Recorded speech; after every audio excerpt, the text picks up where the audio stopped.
வடலூர் சத்தியஞான சபை பெருவழியில் வள்ளலார் பன்னாட்டு மையம் அமைக்க எதிர்ப்பு தெரிவித்து பாமக சார்பில் போராட்டம் அறிவிக்கப்பட்டுள்ளதால் அங்கு பலத்த போலீஸ் பாதுகாப்பு போடப்பட்டுள்ளது.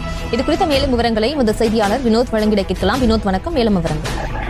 பிரியங்கா, வாடிய பயிரை கண்டபோதெல்லாம் வாடினேன் என்று உரைத்த வள்ளல் பெருமான் வடலூரில் சத்திய ஞான சபையை நிறுவி தைப்பூசத்தை என்று ஜோதி தரிசனத்தை ஏற்றி வைத்து மறைந்தார். இந்த நிலையில் வள்ளலார் அமைக்கக்கூடிய இந்த பெருவிடையிலே தமிழக அரசு சார்பாக சர்வதேச மையம் அமைப்பதற்கான அடிக்கல் நாட்டு விழா இன்று நடைபெற இருக்கிறது.